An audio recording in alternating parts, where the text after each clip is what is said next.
Before 1994, the United States had no federal supermax prison. Then, on one single day, in 1983, everything changed. October 22nd, a man named Thomas Silverstein was already in prison for murder.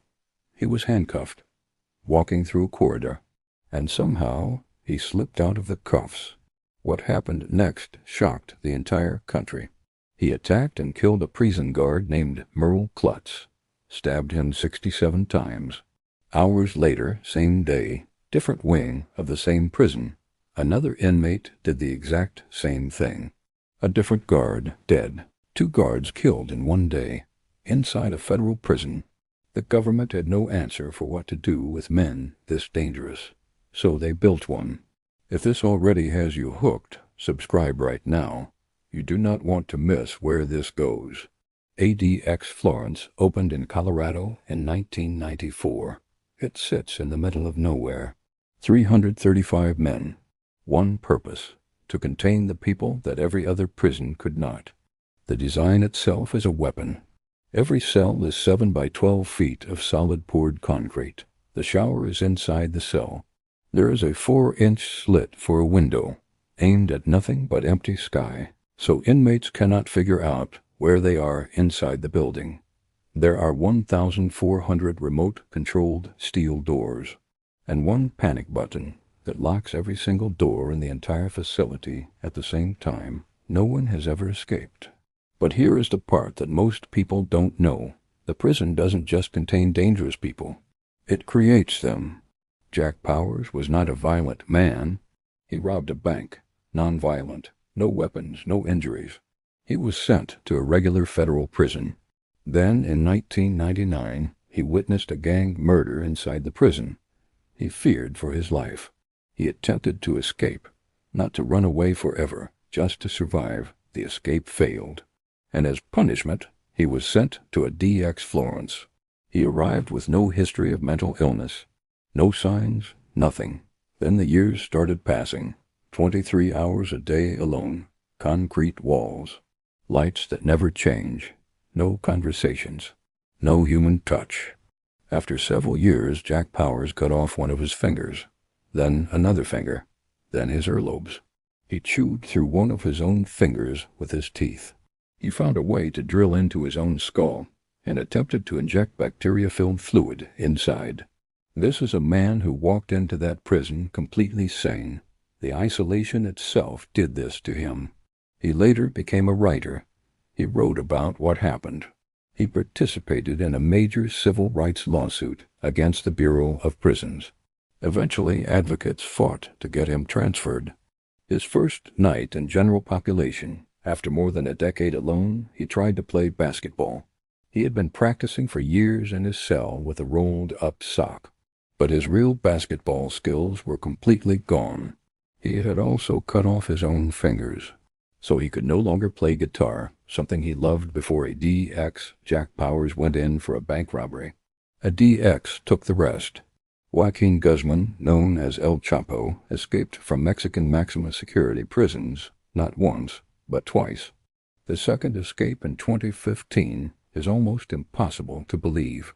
His team built a fully functional tunnel with ventilation, lighting, and a motorcycle on rails directly beneath the shower floor of his cell. He slipped through a hatch hidden behind a closet mirror and disappeared for 6 months. After his recapture and extradition to the United States in 2017, the Americans were not taking chances. They placed him in Range 13, a 4-cell wing inside a DX, so restricted that publicly only 2 people in the prison's entire history are known to have been held there. No sunlight, no contact with other inmates, no phone calls with his family for long stretches. His twin daughters not allowed to visit. In 2023, El Chapo sent a letter from inside Range 13.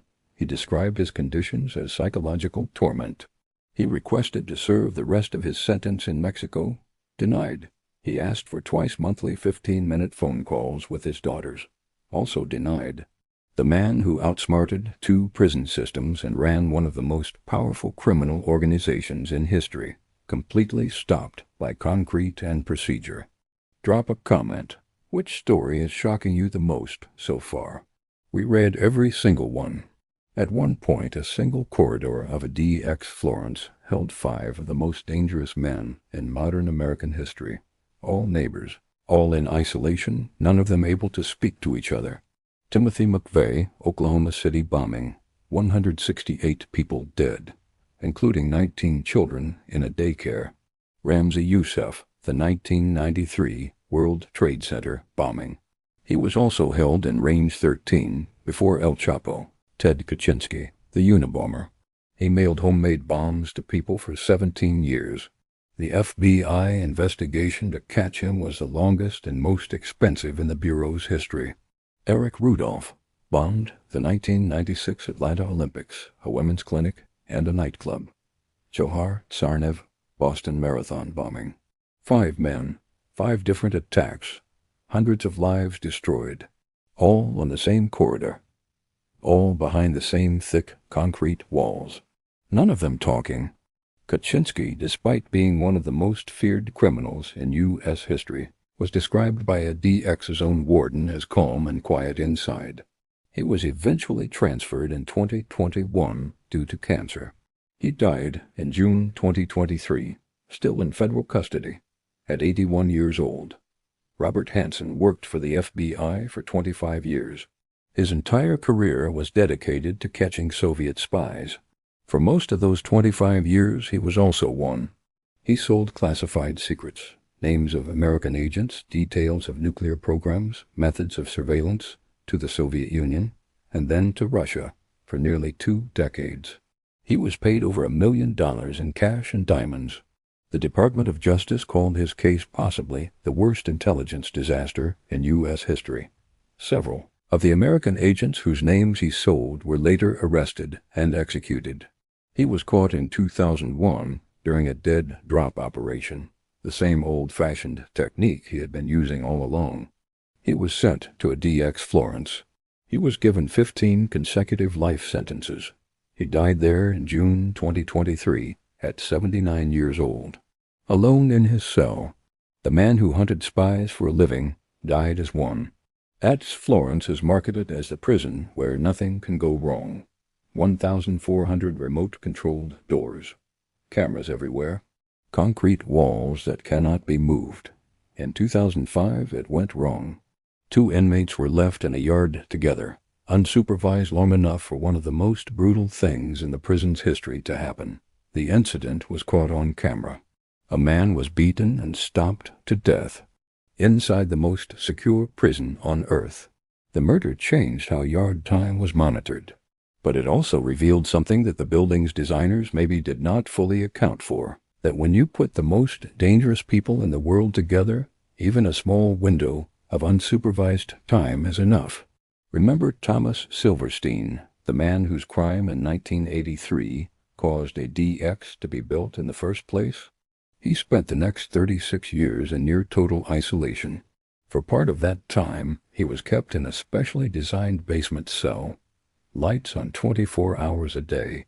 Loud music piped in at all times, designed specifically for him. He described it as a slow, constant peeling of the skin.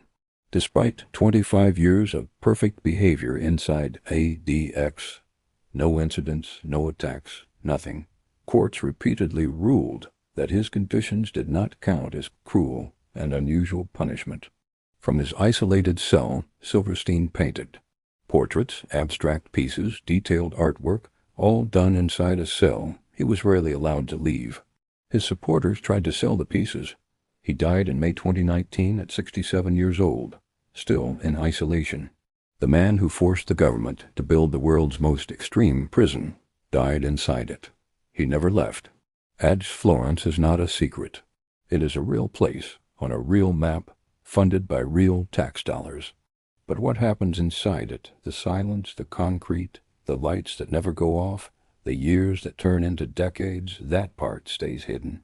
Jack Powers went in for a bank robbery and came out missing fingers. Thomas Silverstein died after 36 years without sunlight. El Chapo, the man who built an escape tunnel under his own shower, sits in a 4-cell wing and cannot call his daughters.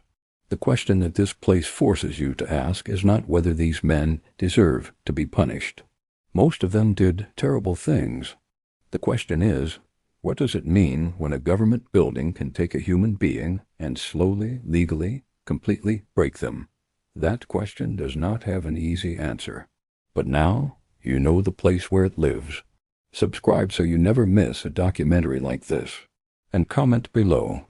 Do you think ADX Florence goes too far or not far enough?